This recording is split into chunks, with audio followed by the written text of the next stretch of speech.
Ladies and gentlemen, welcome to this UPR side event on human rights in Cuba. As you know, tomorrow will be the Universal Periodic Review of Cuba's human rights record. And regrettably, in the UPR process, which is one of the important innovations of the 2006 reform, NGOs are not allowed to take the floor during the working group meeting tomorrow. However, we do have this occasion today, and we've gathered experts on the situation in Cuba. After my brief introduction, we'll hear from Alessandra Pina, Program Manager for the Latin America and Caribbean Programs at Freedom House. We'll then hear from Gabriel Salvia, Director General of the Center for the Opening and Development of Latin America, CADAL. And then we'll hear from Rosa Maria Paya, President of the Latin American Youth Network for Democracy and coordinator of the Cuba Decides campaign. I do want to thank our co-sponsors, all of whom are represented on this panel, not only UN Watch, but CADAL, Freedom House, Cuba Decide, and Red Latinoamericana de Jóvenes por la Democracia, if I pronounced that okay. We hope that this event will shed light in a way that is not necessarily happening tomorrow. As you know, the event of the UPR is an event of member states. Cuba will be reviewed by other member states. We do expect, we do hope, we trust, that a number of democracies will use their brief time, 1 minute often, to apply real scrutiny, to pose a real question, and to challenge Cuba on its human rights record. That was the whole point of the UPR. Regrettably, too often, many UPR sessions result in what we have found to be a mutual praise society. And many of the governments taking the floor do not use their time to ask a question, to apply scrutiny on a concrete legal issue or a practice that is inconsistent with human rights obligations of the member state, but rather they use their time to praise that country, and in return, that country praises them. And we've seen that, and I regret that tomorrow we expect much of that to happen. And as I said, regrettably, NGOs do not take the floor, nor do experts take the floor. It is member states and then the country under review, Cuba. And so we hope that today will offer an important counterpoint, an important alternative view for people who have devoted themselves to the situation of human rights in Cuba. Before I turn the floor to our experts on the situation in Cuba, I would like to share a few words of what we have seen here at the United Nations, because when Cuba's record is reviewed, it's also Cuba's record on the multilateral stage. Cuba is a member of the Human Rights Council. They've been a member forever. And it is important that we hold them to account in how they are conducting themselves here at the United Nations and at the international stage. And we note that the Secretary General recently on Twitter complimented Cuba for, quote, generously supporting multilateralism. And I think that was in regard to a certain conference that was held in Cuba. But the notion that Cuba is supporting multilateralism is something that I think we have the right to question. And in my brief remarks, I want to question whether Cuba is really supporting multilateralism. And I refer in particular to the situation here at the United Nations and here at the Human Rights Council, which meets upstairs. And I want to look at, first at today's topic, the UPR. Is Cuba supporting the mechanism of the UPR? Let me tell you what happened last time Cuba was reviewed, several years ago, about 5 years ago, and this is in 2013, and see how Cuba treated that important multilateral process. In 2013, when various countries were reviewed, including Romania, Germany, Russia, Canada, the typical amount of NGOs who submitted information to the UN were the following. When Turkmenistan was reviewed 5 years ago, 9 NGOs made submissions. When Romania was reviewed, there were 12 submissions. When Germany was reviewed, there were 23 NGO submissions. When Russia was reviewed, there were 32 submissions. And on Canada, the most were 48 submissions. However, there was one very particular standout. When Cuba was reviewed that year, the number was 454. So 454 NGOs, more than 10 times the amount of any other country, made submissions on Cuba. And actually, when you looked at who was making the submissions, it wasn't Freedom House, and it wasn't CADAL, and it wasn't Cuba Decide. It was groups that are organized by the Cuban government, that are not NGOs at all, or friends of theirs from other countries who are also not NGOs at all. Cuba had committed fraud on the UPR system. It had blocked up the documentation submitted to the UN so that a false picture would be presented to the world, because the United Nations submits what they call the summary of stakeholder submissions on Cuba, and it was full of false NGO submissions. When we raised this issue, actually we counted that out of 105 paragraphs, 72 were praise of Cuba's human rights record, with 93 separate statements of praise for Cuba. When we raised the issue, Cuba's UN representative went ballistic and called a point of order and said, quote, "It's inconceivable for this NGO to here and now try to call into question the procedures which were followed during the Cuba UPR. It's not up to an NGO to question other NGOs in respect of their submissions, etc., etc." And of course, and they asked to silence us, and I quote, "President, could you please tell this representative that they cannot speak in respect of a country that has already undergone its UPR review? Could you please not allow them to take the floor again?" So this was Cuba's response. They tried to silence us upstairs for exposing the reality. What is the reality today? Well, we've just received the stakeholder submission. I'm referring to document A/HRC/WG.6/30/CUB/3 from 9 March 2018, which I just received upstairs from the United Nations. And, well, what do we see? Well, I'm going to quote from you several statements, and then I'm going to list for you who were the groups making these statements.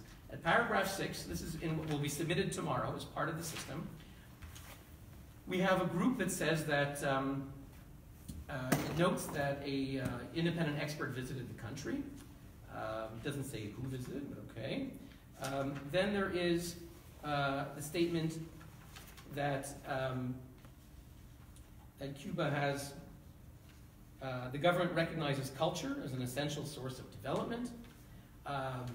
The joint submission notes that Cuba guarantees the full enjoyment of economic, social, and cultural rights through a planned economic development model which combines social and economic aspects.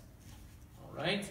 And I can go on. Basically, there is a submission by dozens of NGOs. I didn't count yet, but we will count later today and publish the amount.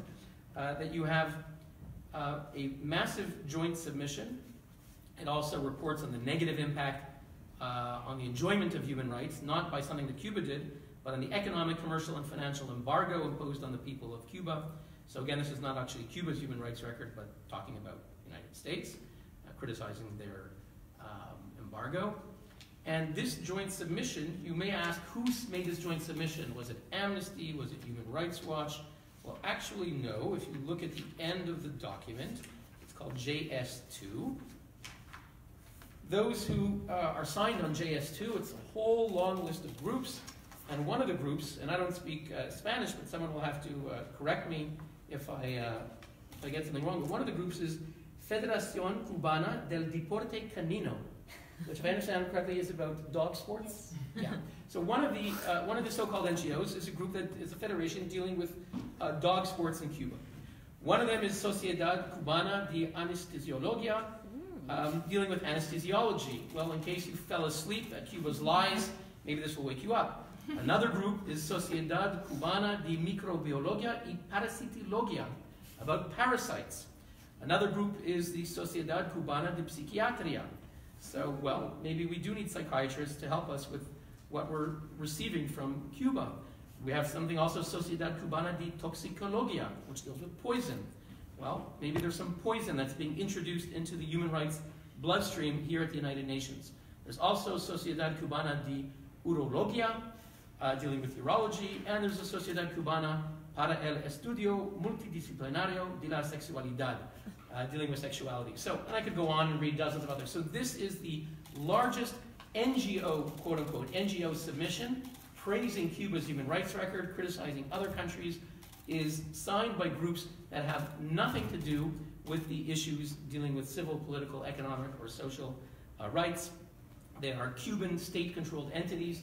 They went around to state-controlled entities and forced them to sign and made these submissions. Once again today, the official document of non-governmental organizations is riddled with fake submissions by organizations that have nothing to do with human rights and that are not NGOs. So is Cuba supporting multilateralism?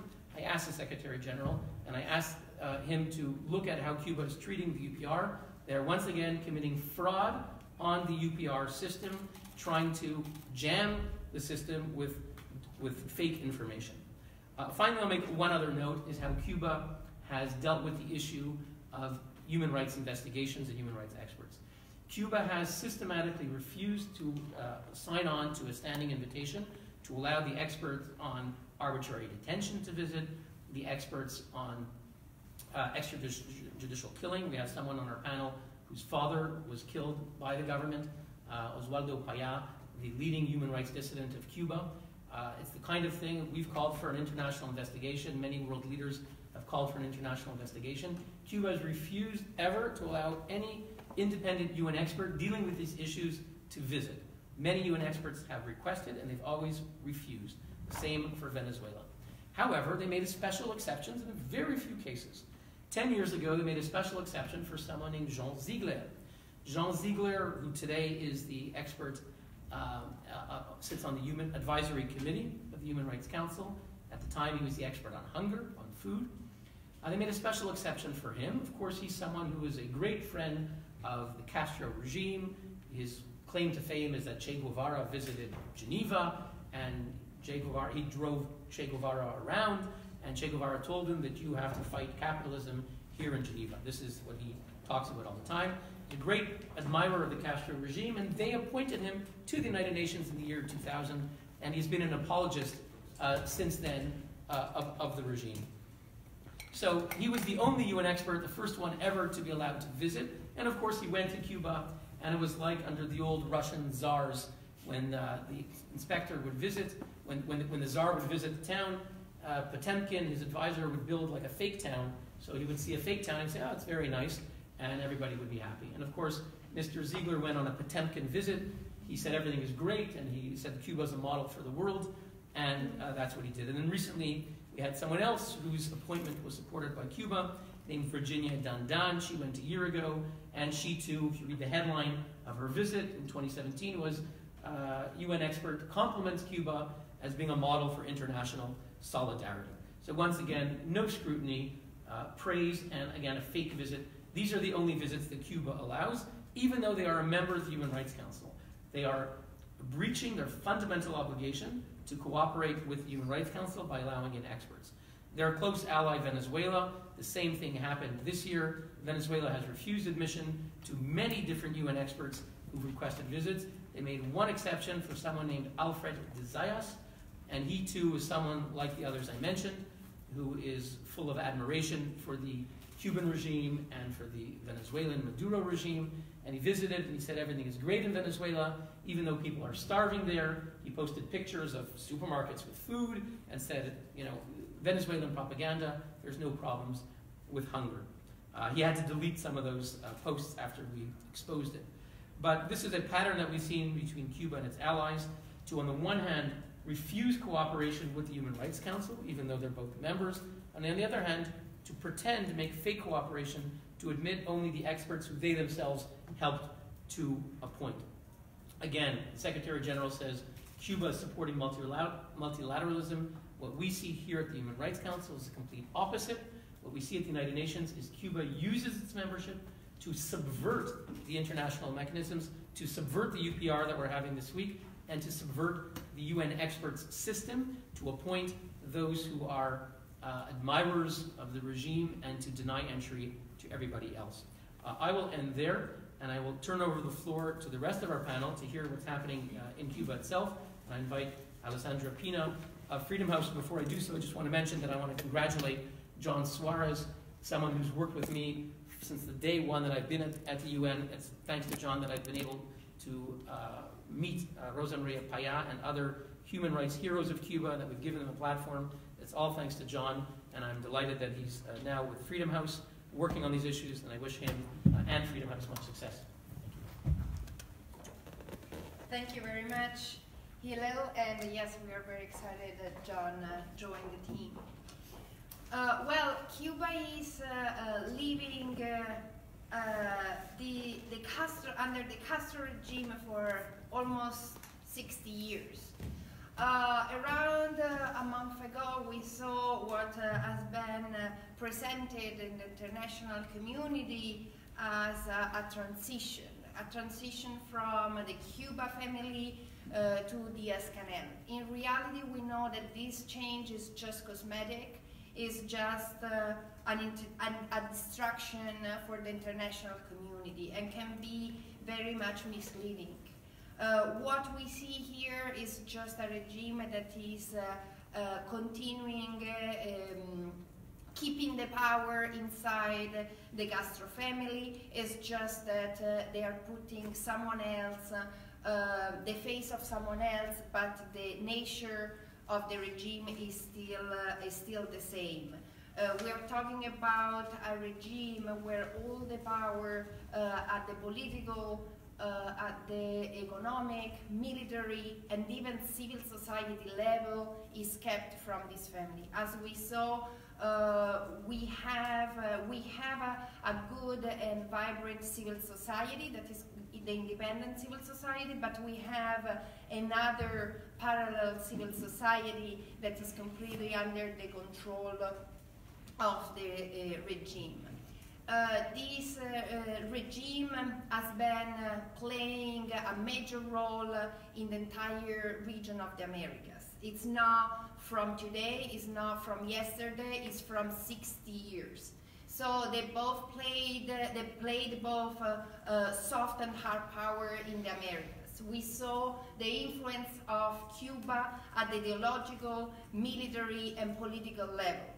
If we have the situation that we have in Venezuela, it's because of Cuba. If we have the situation that we are seeing these days in Nicaragua, it's because of Cuba.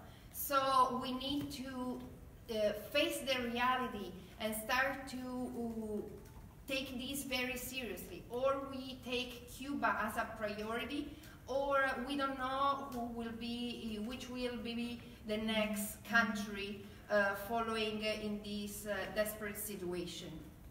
I like the expression that Cuba has the head of the octopus, and the other countries like Venezuela, Nicaragua, just like the tentacles of this octopus.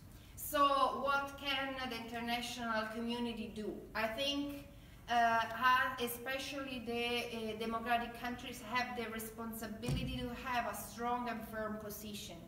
Unfortunately, too often we see this expression, like you mentioned, about supporting Cuba is supporting multiculturalism or multilateralism. We are very much upset to see that in the annual report of Human Rights and Democracy in the World 2016 of the European Union, so all democracies, we see Cuba described as a one-party democracy. This is extremely serious, and we are extremely concerned. Freedom House is really calling all the democracies, all the countries that are historically not only strengthening democracy inside, but promoting democracy outside, to actually be strong and firm with Cuba and with the other authoritarian regimes, and call them with their name. A country where there is just one political party, where there is a number of candidates exactly the same like the number of seats, we cannot call those elections. We need to be clear, and we need to have a very much firm position. We are extremely concerned today for the UPR tomorrow, but also for the joint council, the first joint council between Federica Mogherini and Bruno Rodriguez that is happening today and tomorrow in Brussels. Some years ago, we said in the European Union, no more money to dictators. Unfortunately, Cuba is now an exception. So with this agreement will allow the Castro family to receive support and economic assistance from the European Union without having the conditionality of democracy. Human rights are principle mentioned in the agreement, but unfortunately the agreement is not conditioned to human rights. And I think that this is really much, a very much step backwards instead of a step forward. Freedom House really believe that it's important that, for example, democracy, strong democracy like El Grupo de Lima starts to include Cuba in the agenda. It's very important the support that they are providing to Venezuela, but Cuba, as we said, needs to be part of the picture. If we have Venezuela in the conditions that we have today, is especially because of Cuba. And we call the European countries to remember the reason why the European Union was created, and it was to support human rights and democracy and put an end to the fascism and Nazi regimes. And we expect that these countries are now supporting the Cuban people, not the Cuban regime. And this is really very much our call. We know that the Cuban people are very much fighting inside the island. Unfortunately, it's too silent, their fight here in Europe. But for the organizations and the international organizations like Freedom House, it's very much notorious the wonderful job that they are doing, but they need the support of the international community, and this is our responsibility. Thank you. Thank you, Alessandra. I would now like to give the floor to Gabriel Salvia, Director General of CADAL. Bueno, muchas gracias por la invitación. Yo voy a hablar en español. Es un placer estar aquí. Bueno, muchas gracias a nuestros colegas de UN Watch por poder participar para tratar este tema aquí y en este ámbito, ¿no? Y por supuesto es un placer estar con Hiller y mis colegas de Freedom House y con Rosa María de Cuba Decide. Para empezar, ante el tercer examen periódico universal que va a tener Cuba mañana, la pregunta es cómo está en relación a los anteriores. Y puedo afirmar que está peor, ¿no? En 2013 había empezado Cuba con el único avance que fue permitir la salida y regreso al país de sus ciudadanos, incluyendo los opositores políticos. Eso hoy está en claro retroceso. De hecho, muchos no pudieron venir aquí, no pudieron ir a la Asamblea General de la OEA el año pasado, a la Cumbre de las Américas en Lima este año, y eso marca qué tipo de régimen es el cubano. Es decir, en qué país uno ve que una persona cuando llega al aeropuerto arbitrariamente le impiden salir, ¿no? Que está regulado, que tiene prohibición de salida. Eso es algo que en América Latina el único caso es el de Cuba, que digamos una persona con su pasaje llega al aeropuerto sin tener proceso penal, sin tener ningún condicionamiento, esa persona llegue y arbitrariamente le impidan ejercer el derecho humano consagrado en el artículo 13 de la Declaración Universal. Bueno, después todo lo que se le señaló a Cuba por parte de los países que nos importan, que son las democracias desarrolladas en el año 2013, todo eso se mantiene. La peligrosidad social predelictiva, ese delito que solo existe en Cuba, es decir, que viola el principio de presunción de inocencia, totalmente arbitrario. La ley 88 del año 99, que fue la que se aplicó en el año 2003 para llevar a la cárcel a muchos promotores del proyecto Varela, periodistas independientes y activistas pacíficos de la sociedad civil, los actos de repudio, ¿no? Esa práctica primitiva que tiene su origen en las porras fascistas y y uno de los peores antecedentes, la noche de los cristales rotos del 9 de noviembre del 38 en Alemania nazi. Es decir, todo lo que se le señaló a Cuba en 2013, todo eso se mantiene, el hostigamiento a los opositores. A esto sumémosle que ya las damas de blanco ni siquiera pueden ir a la misa de Santa Rita y marchar como lo hacían antes.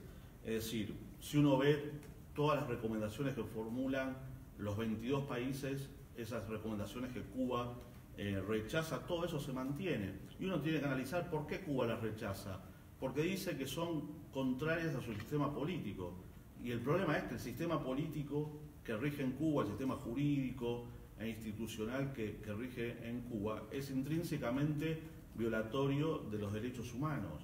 O sea, ese es el problema de fondo. Por eso cuando a uno se le presenta esta situación que tiene que realizar recomendaciones cuando se trata del examen de Cuba, claro, las recomendaciones que uno tendría que hacer son tantas que no alcanza las hojas para formularla. Uno toma artículo por artículo de la Declaración Universal y Cuba prácticamente, digamos, los viola todos. Eso fue lo que hicimos en el año 2009, ahora para el año 2013, perdón.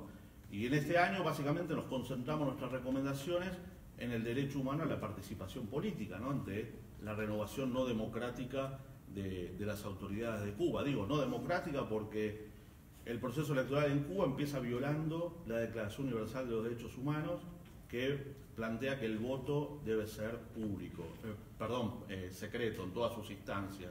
Y el proceso electoral cubano en la Asamblea Barrial de Base comienza con el voto público, lo cual cercena la posibilidad que ciudadanos cubanos puedan nominar a candidatos alternativos a los oficiales. A partir de ahí está todo viciado el proceso electoral cubano. Bueno, si nos retrotraemos al 2009, uno de los planteos que se le hace a Cuba es que ratifique los pactos internacionales de derechos civiles y políticos y el Pacto Internacional de Derechos Económicos, Sociales y Culturales. En 2009, hace 9 años, Cuba dijo, lo estamos estudiando, ¿no? Uno dice, irónicamente podría decir, bueno, si dedican tanto tiempo a reprimir, no tienen tiempo para estudiar el pacto y ratificarlo, que está firmado pero no ratificado. Lo otro es que deben tener algún problema con la educación en Cuba para tardar 9 años en asimilar y estudiar un instrumento de este tipo como para considerarlo, ¿no? No sé qué otro país ha tardado tanto en estudiar este pacto. Y por otro lado, es insólito que un país que no ratificó los pactos, estos 2 pactos internacionales, esté en el Consejo de Derechos Humanos de la ONU.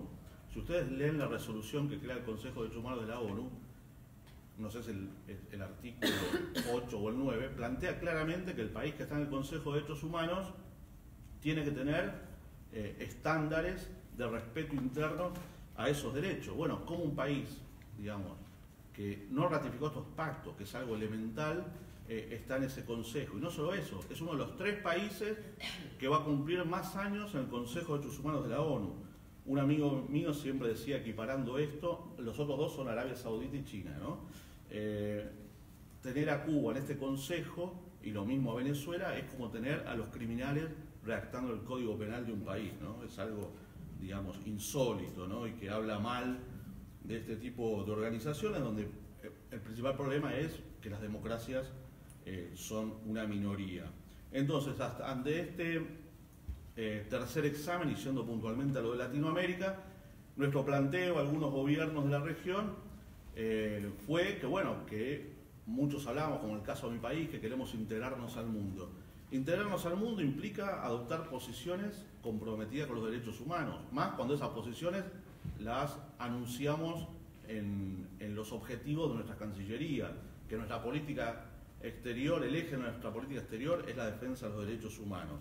Entonces, cuando se trata de hacer una recomendación a Cuba, no hay que pensar tanto en que Cuba va a aceptar o no va a aceptar la recomendación, porque Cuba no acepta las recomendaciones que van a las cuestiones clave que hacen a la falta de respeto de los derechos humanos en este país, sino hay que pensar en el pueblo cubano, en la gente que queremos que tenga esos derechos. O sea, lo que queremos es que mañana, después de mañana, la gente que vive en Cuba, que tiene aspiraciones de libertad, de democracia, como la mayoría de los que estamos en América Latina, sepa que muchos países de la región se han pronunciado pidiendo porque exista libertad de asociación, exista libertad de expresión, exista libertad de reunión, exista el derecho a la participación política, se garantice el derecho de salir y entrar del país, todos derechos humanos, pero planteándolos con estándares latinoamericanos, es decir, digamos, que en Cuba se respeten derechos que se respetan en la mayoría de los países de América Latina. E incluso una propuesta que hicimos fue que, teniendo en cuenta que Cuba va a cumplir 12 años en el Consejo de Derechos Humanos de la ONU, con ese requisito que les mencionaba antes de tener que tener ciertos estándares, una recomendación es que establezca invitaciones abiertas y permanentes a los relatores especiales sobre la detención arbitraria, sobre las torturas, sobre la libertad de asociación, es decir, sobre los temas que son más acuciantes en Cuba. Por otra parte, quiero señalar que estas recomendaciones que en 2013 Cuba rechazó, los cuestionamientos, los planteos que se señalaban por parte de estos países, en realidad son los mismos que figuran en el informe del Alto Comisionado de Naciones Unidas para los Derechos Humanos, es decir, que Cuba le está diciendo a Naciones Unidas que su informe es sesgado políticamente. Entonces, para ir concluyendo, lo que me interesa como argentino o persona de América Latina que trabaja en una institución con foco en que América Latina tenga una política exterior activa en derechos humanos, tengo expectativas de que algunos de los países de la región estén a la altura de las circunstancias. Por lo que les decía, ¿no? Porque integrarse al mundo implica pronunciarse en materia de derechos humanos al nivel de lo que aspiramos a ser, ¿no? De lo que hacen las democracias desarrolladas. Y por otra parte, porque el día de mañana, que va a ser más pronto de lo que muchos creen, si han conocido cómo terminan estos regímenes, nuestros países van a tener interlocutores a Rosa María, a José Daniel Ferrer o alguno otro de los colegas y activistas democráticos cubanos que hoy están luchando heroicamente por la apertura política en su país. Así que hasta como estrategia de política exterior de largo plazo tendrían que pensar en tener una posición más comprometida. Y por último, no me quiero olvidar de señalar, cuando Gil y también Alexandra mencionaban el récord que tiene Cuba, digamos, aliado a todos los países de las mismas características políticas. Nosotros, aprovechando que está la colega de Freedom House, el índice de libertad del mundo se publica desde el año 73. En el año 77 y 78, Argentina tenía la misma puntuación que Cuba, 6,5. Bueno, Cuba siempre creo que tuvo la misma puntuación hasta el día de hoy. En esa época, muchos exiliados y perseguidos políticos argentinos se iban para Venezuela. En esa época, Argentina no fue condenado en este ámbito, entre otros motivos, porque forjó una alianza con Cuba, es decir, dos regímenes que violaban los derechos humanos, uno que los sigue violando, se aliaron por estar ambos en el movimiento no alineados y porque ambos se protegían como hacen siempre. Entonces eso nunca lo vamos a olvidar, el país que, digamos, la complicidad que tuvo Cuba en silenciar las violaciones a los derechos humanos en mi país, lo cual está sobradamente documentado. Cuba puede borrar de la foto a Uber Matos, pero no puede borrar de la foto que se abstuvo en este ámbito de condenar a nuestra dictadura militar en el año 79 y de invitar al dictador Videla a una cumbre de no alineados en La Habana. Eso nunca lo vamos a olvidar, y porque recibimos mucha solidaridad durante nuestra dictadura, tenemos obligación moral de ayudar a todas las personas que en distintos lugares del mundo hoy sufren la represión de los derechos fundamentales, y especialmente de nuestros hermanos cubanos por haber sido su gobierno, que es el mismo que sigue ahora, cómplice de nuestra dictadura militar. Muchísimas gracias.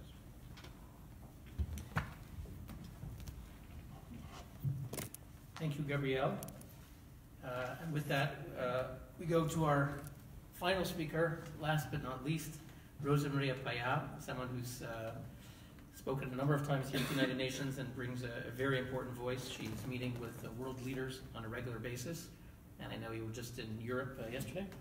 It's very important that you're here, that the world hears your voice, the voice of the human rights movement of Cuba. Rosa Maria. Yes, thank you so much, Guilherme. Thank you so much, UN Watch, Freedom House, CADAL, for your coherency, for taking sides with the Cuban people. That effort and that behavior is something that we miss also among the member states of this house, of the United Nations. I will try to do both, to express briefly in English and also to speak Spanish in order to our Cuban audience that could be connected somehow since the island or in the offline world, also to understand and to know that they are not alone. The Cuban people is not alone. No matter how many efforts the accomplices of the Cuban dictatorship can make here in UN, no matter how big could be the support to try to hide the crimes and the criminals that live in Havana, they are always allies of the democracy. They are always voices brave enough to take sides to the Cuban people. Así que muchas gracias a todos los que ya nos están escuchando desde sus casas, a través del internet, a los que nos verán en otro momento. Agradecida a las organizaciones que nos han ayudado a llegar a Naciones Unidas, a tener este evento justo antes del día en el cual el Estado cubano debe ser analizado por los Estados miembros de Naciones Unidas. Les agradecía a UN Watch, a Freedom House, a CADAL por estar de parte del pueblo cubano, por levantar su voz y apoyar a los cubanos que en los últimos meses han estado viviendo y sufriendo momentos de gran frustración por un lado, pero también de gran oportunidad para presionar en favor de una transición real hacia la democracia. Los últimos 2 meses han sido muy reveladores de cuáles son las verdaderas intenciones del régimen cubano que pretende esta transición del poder al poder. Estos Castro y el grupo de generales que han estado ejerciendo el poder por los últimos 60 años y que ahora tratan de burlarse una vez más del pueblo cubano y de la comunidad internacional para perpetuar sus privilegios y para perpetuarse en el poder. Bueno, Naciones Unidas, o al menos los estados decentes dentro de Naciones Unidas, tienen que tomar una decisión. Tienen que tomar la decisión de si se van a poner de parte del pueblo cubano o si se van a aliar a la complicidad que esconde y ayuda a la dictadura cubana. The last months have been very revealing of the real intentions and the real nature of the Cuban regime. As Hillel mentioned, we have been witnessing all the efforts that the dictatorship makes to try to mock the international community, to try to mock the international organizations, and to try to sell an image of openness that is not actually taking place in our island. So that the United Nations, or at least the member states that are decent and that are real democracies within United Nations, have now the challenge of taking sides with the Cuban people and to break this wall of silence and complicity that the Cuban state security apparatus and their allies in the world have been able to create to shadow the suffering of the Cuban people. During the last month, the repression has actually increased on the island. The situation of the freedom of expression and freedom of press is actually getting worse. Several independent journalists have been harassed, beaten, arbitrarily detained, as it was the case 2 weeks ago of the YouTuber Ileana Hernandez. The independent artists are also under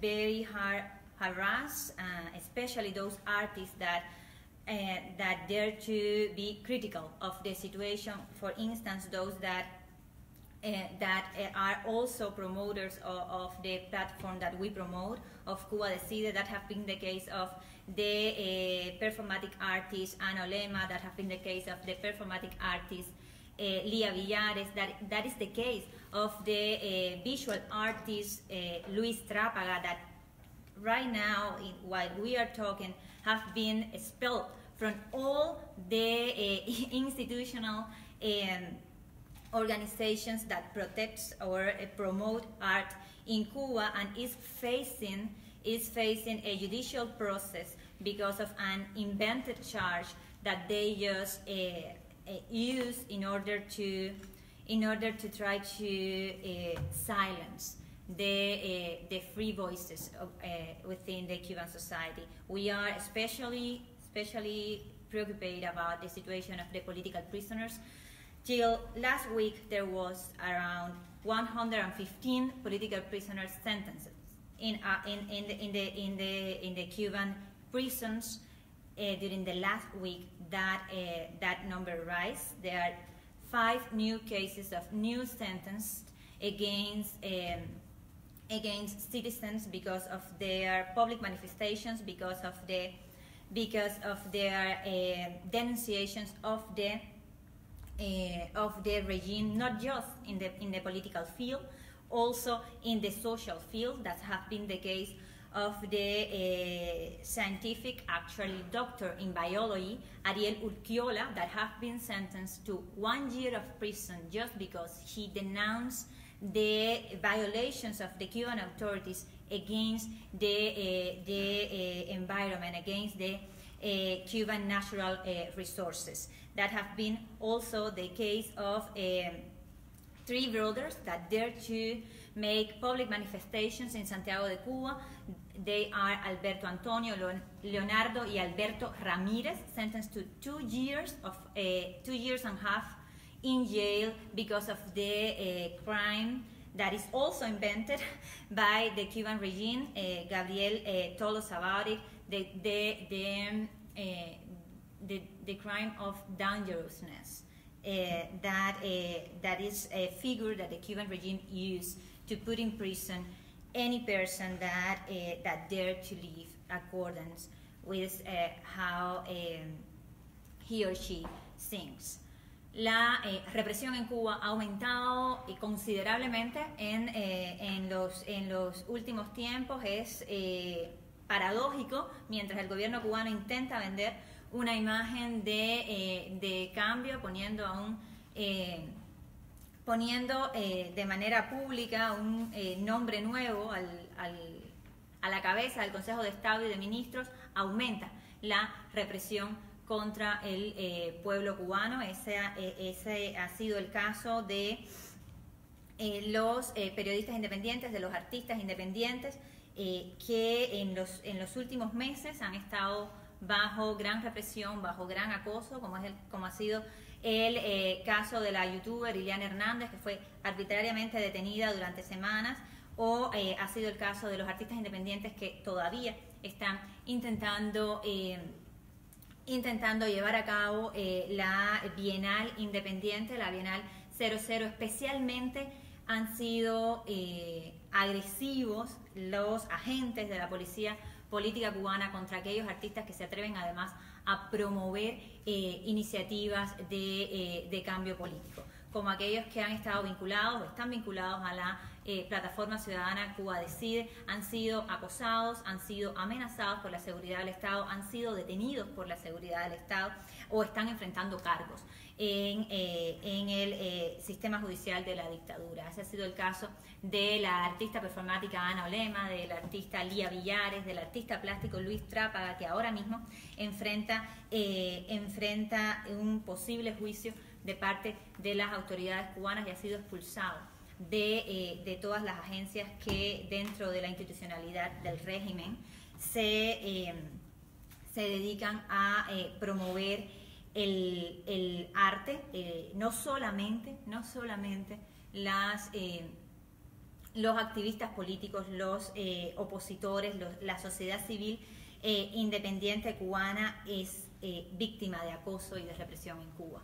Cualquiera, como una expresión independiente, cualquiera que se atreva a vivir como piensa puede ser víctima de la dictadura. Ese ha sido el caso del científico cubano, el doctor en biología, Ariel Urquiola, que ha sido sentenciado hace 3 días a 1 año de prisión por denunciar a las autoridades cubanas, por denunciar las violaciones que cometen contra la naturaleza, contra el medio ambiente, contra los recursos que son de todos los cubanos y de las generaciones que están por venir. Hasta hace 2 semanas había 115 prisioneros políticos en Cuba documentados, probablemente hay muchos más. Es muy difícil documentar prisioneros políticos en Cuba, las familias tienen miedo, los prisioneros tienen miedo, la manera de llegar a la información sigue siendo muy precaria, pero sí vemos, al menos en los últimos días, un nuevo patrón, que ya no es solo las detenciones arbitrarias, que fueron más de 5.000 el año pasado, sino también las sentencias directas, poner a las personas en prisión y sentenciarlas por delitos que el régimen simplemente se inventa. Ahora, ¿por qué ha aumentado de esta manera la represión en un momento en que el régimen se preocupa tanto por su cambio de imagen? Nosotros lo entendemos como un reconocimiento también de la vulnerabilidad, de la debilidad en la que se encuentra al día de hoy el régimen cubano. Un régimen que ha tenido que y que está intentando imponer una transición fraudulenta, que está intentando hacer este proceso de sucesión dinástica de los generales que han estado en el poder por 60 años a sus hijos y a sus nietos, literalmente a sus hijos y a sus nietos, mientras le venden a la comunidad internacional una imagen de cambio. Este régimen y esta imposición que están tratando de hacer es una manera más de burlarse de la comunidad internacional, es una imposición al pueblo cubano, es una imposición a la sociedad civil de la región, es una imposición a la comunidad internacional que sin haber cambiado todo lo necesario ha cambiado su percepción con respecto a los crímenes del castrismo. Lo mencionaba Alessandra al mencionar la situación de Venezuela o la situación de Nicaragua. Es público, está documentado. El mundo sabe sobre la injerencia que mantiene el régimen castrista en otros países y cómo esa injerencia ha sido un factor determinante también en el deterioro de la democracia en la región, con las consecuentes amenazas que eso trae para el resto de los países, ¿no? Amenazas de conexión con el crimen organizado, amenazas de la producción de migraciones forzadas y todo lo que eso implica para la estabilidad democrática y también para la seguridad nacional de los países de la región. Por tanto, apoyar los derechos humanos en Cuba, apoyar un cambio en Cuba, no es solamente ser coherentes con el pueblo cubano, es también apoyar la estabilidad democrática en el resto de la región. Y para hacer eso, lo mencionaba Gabriel, para hacer eso en este momento de la historia, a 60 años de dictadura, bueno, lo único responsable a hacer es ocuparse del desafío político. Lo único responsable a hacer es apoyar el derecho del pueblo cubano a decidir su sistema político, económico y social, a participar en la toma de decisiones que se realizan en la nación, toma de decisiones de la cual la ciudadanía cubana ha estado excluida por los últimos 60 años. Nosotros nos enfrentamos a un régimen que no solo practica la violación de los derechos humanos, sino que viola los derechos humanos, los principios básicos de la democracia desde la Constitución impuesta en la República. La Constitución cubana hace ese sistema de partido único comunista, con el partido único comunista como el rector de la sociedad, un sistema irrevocable que no se puede cambiar nunca. Eso no es solamente una aberración, eso es una imposición al pueblo cubano, y eso es una sentencia que los cubanos jamás decidieron tener. Por eso es pertinente y es necesario que si los Estados miembros de Naciones Unidas van realmente a ponerse de parte del pueblo cubano, comiencen por apoyar el derecho a decidir de ese pueblo y no el derecho del dictador a designar un heredero u otro. What I'm saying is that after all this worsening of the conditions of the human rights in Cuba, after the rising of the repression against the human rights defenders, against the journalists, against the independent artists, the real root of the problem is that the Cuban people have been excluded for all the processes. The real root of the problem is that the Cuban people has no chance to participate in the decisions that directly affect their life. The real challenge is to challenge the system. That's why if the United States members want to help the Cuban people, they have to be ready to push in the direction that should be taken, and that direction is the direction of supporting the Cuban people in their right to change the system. We are promoting an initiative that is called Cuba Decide, and is claiming exactly for that right. The Cuban Constitution sentenced the Cuban people and all the generations to live under a system in which the unique single communist party is going to be the rector of the society and the state forever and ever. This is an aberration of the law. This is an imposition that the Cuban people never decided. We never choose to live under the Communist Party forever and ever, and we have the right to be consulted. And if the member states of United Nations want to do something for the Cuban people, they have to be ready to support a change in the system. And that change has to be with the participation of the Cuban people. That's why Cuba Decide promotes the holding of a plebiscite specifically on that issue, the holding of a plebiscite to change the system and be able to start a real transition process. A transition process that is not going to start because Raúl Castro changed the name of the president of the Council of State and Ministers, a transition process that is going to start in the moment that the Cuban people can be part of the process. So that our recommendations recommendations that we dare to make, even when we know about all the complices that the Cuban regime has, even when we know about all the efforts to try to hide the existence of alternative voices among the Cuban society, we also know that they are friends of the democracy among United Nations. We also know that they are Democrats that are worried for the future of the democracy in Cuba, in the region, and in the world. So that we dare to ask them to pressure the Cuban regime to stop the repression, to liberate the political prisoners, to guarantee freedom of expression, of manifestation, of press. But we know that all these things can be only guaranteed in the moment that we can change the system. So that we ask to the member states of the United Nations for them to support the right to decide of the Cuban people, for them to support a change in the system to actually could go in the direction of a real transition process after 60 years of dictatorship. the UN member states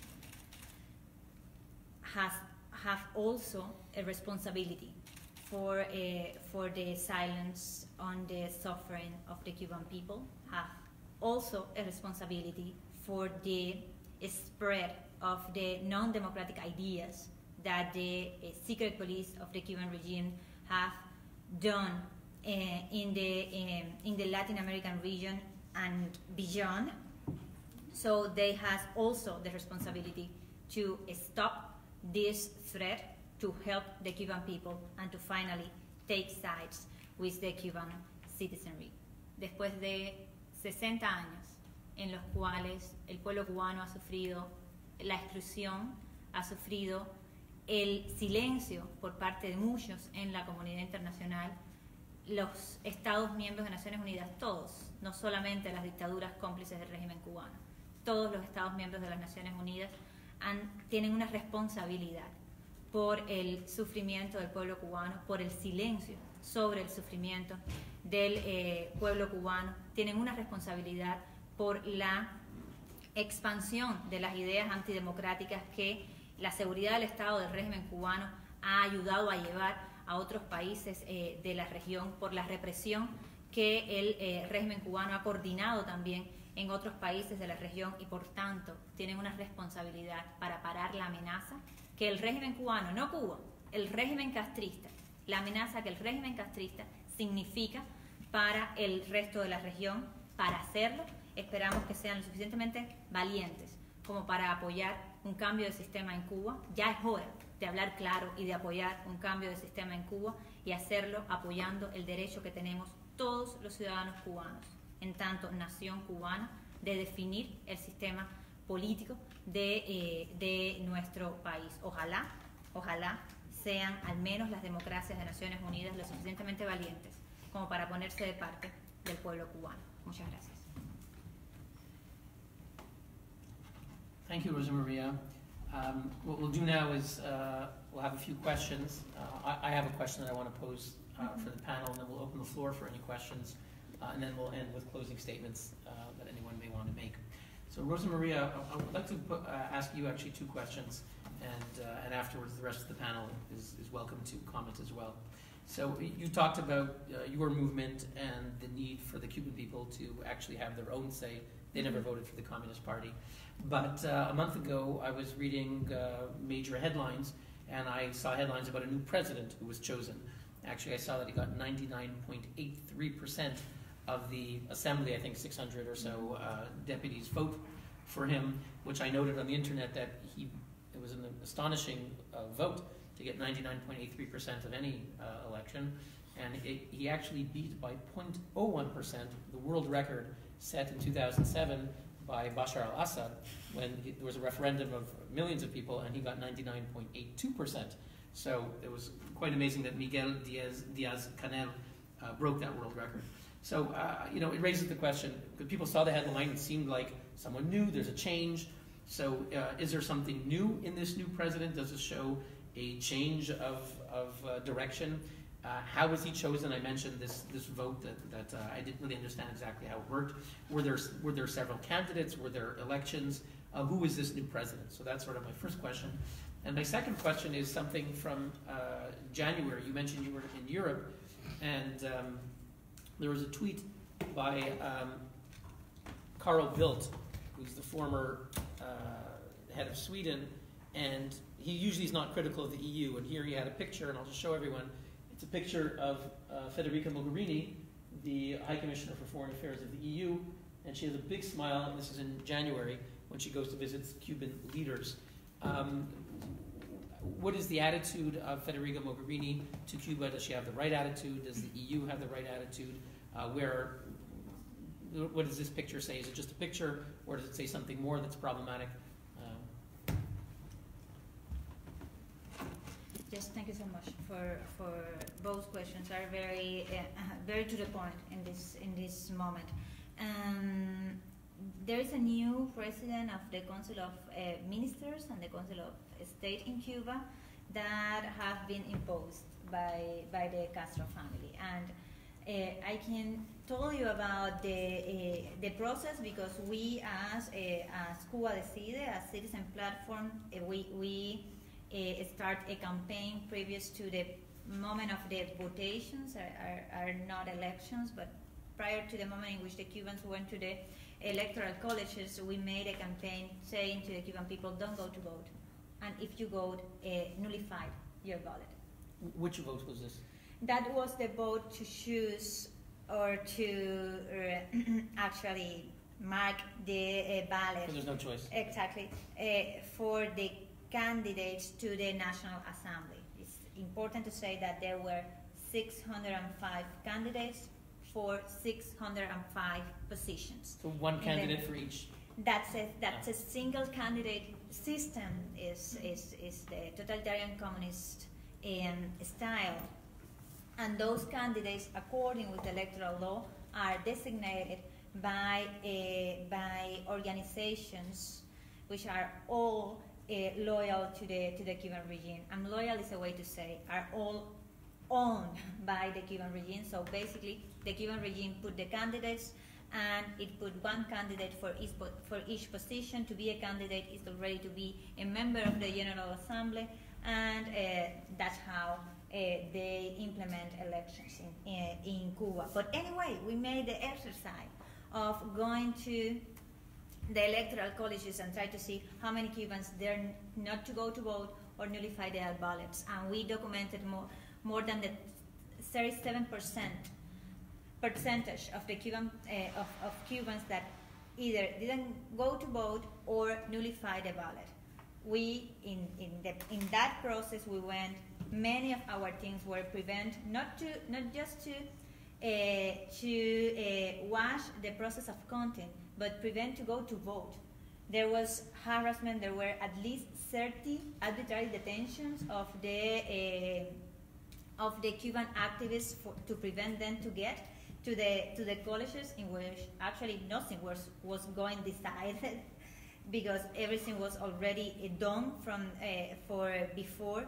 But even in a scenario in which everything is already settled, the Cuban regime was in fear of we discovering how many Cubans are actually trying to reject the system and to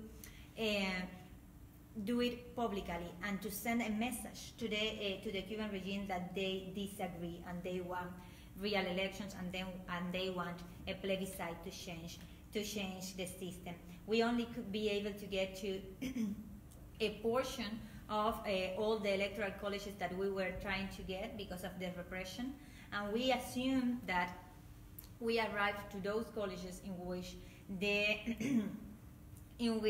the baskets were already arranged, in which the ballots were already chained, and even under those conditions, we documented more of a 37% of rejection. It means that could be twice that rate, could be even more. Of course, the Cuban regime got public with 10% or something like that, but everything that they say is a lie. But as we said before, the problem is not just the electoral law that makes impossible any real election, makes impossible that the people actually choose among more than one option.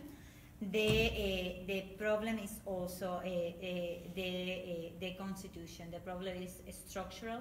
The problem is that no matter who is the head of the Council of States and Council of Ministers, the head of the state and the head of the society is the Cuban Communist Party. And that Cuban Communist Party is still under the control of Raúl Castro, as it is under the control of the Castro family, the state security apparatus, the enterprises of the military that are, by the way, the unique enterprises in Cuba, and the military.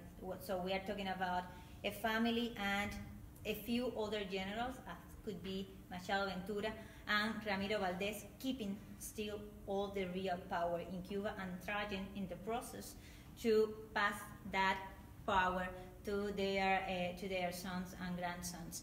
So Diaz-Canel has power to change things? Not really. Diaz-Canel should be pressured and should be called for by the Cuban people and by the international community to answer about the repression, about the violation of human rights, about a real change in the system. Yes, of course, because at least publicly he has a position, and he should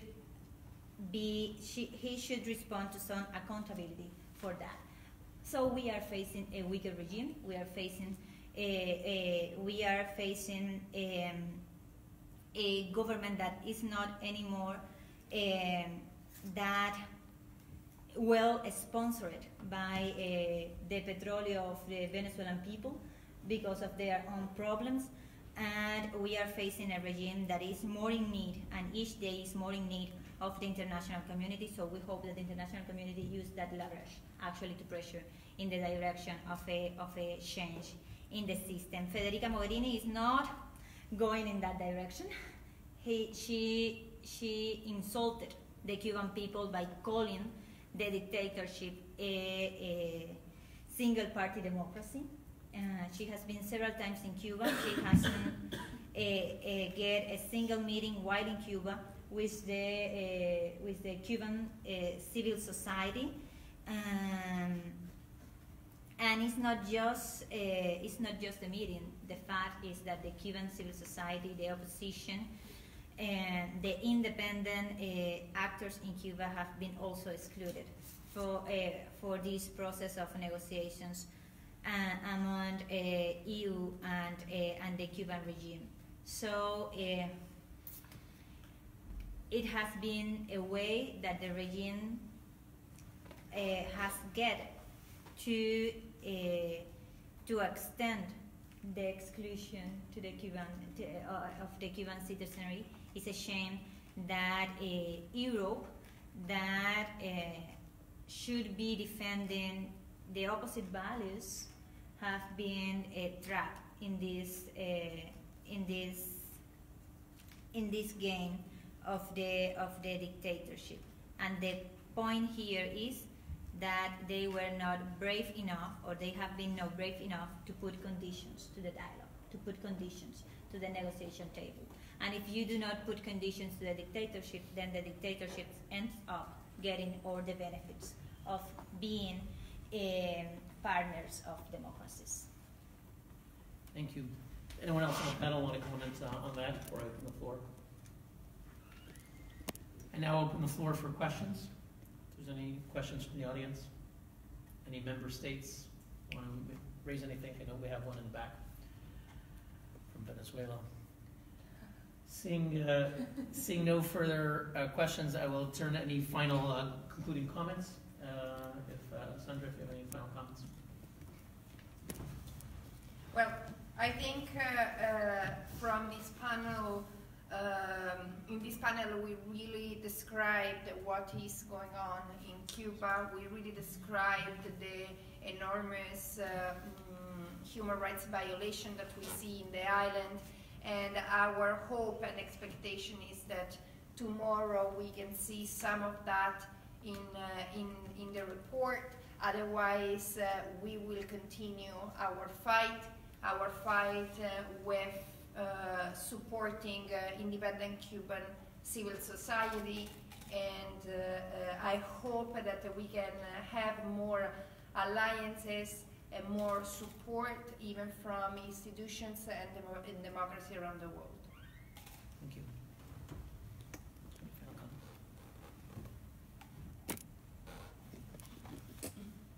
Bueno, muchas gracias por permitirme participar, y simplemente quiero concluir con lo que tiene que ver con este examen periódico universal, que con todos sus pros y contras de alguna manera reconoce que los derechos humanos están por encima de la soberanía estatal.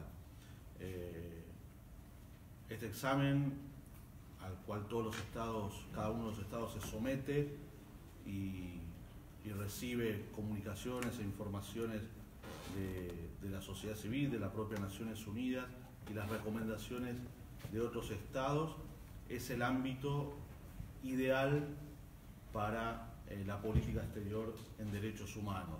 Es decir, si hay un ámbito donde un país tiene algo para decir, es en este ámbito, y bueno, muy especialmente en aquellos países como Cuba, que tienen una política de Estado que viola los derechos humanos. Es decir, en todos los países se pueden violar los derechos humanos, pero no hay países donde hay fallas del Estado, donde el Estado no garantiza la vida de los periodistas o de los políticos, países con problemas internos, pero son países que reconocen los derechos humanos y tienen problemas para garantizar los mismos. De la misma manera puede haber países donde algún funcionario o alguna persona de las fuerzas de seguridad puede cometer un exceso, pero bueno, van a tener que rendir cuentas a la justicia.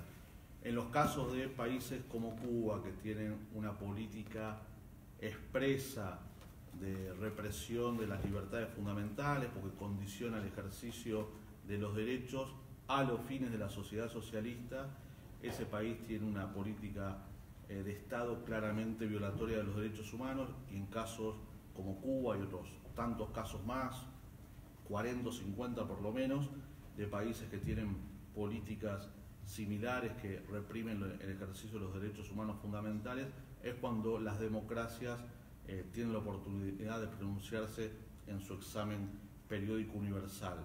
Y poniéndolo en el lado de Argentina, cuando fue nuestro examen el año pasado, el examen lo tomamos como un desafío, es decir, lo que se nos señala debe ser tenido en cuenta para mejorar, para aspirar a ser un país en el cual no solo se reconozca legalmente, sino se puedan ejercer los derechos humanos en todo sentido.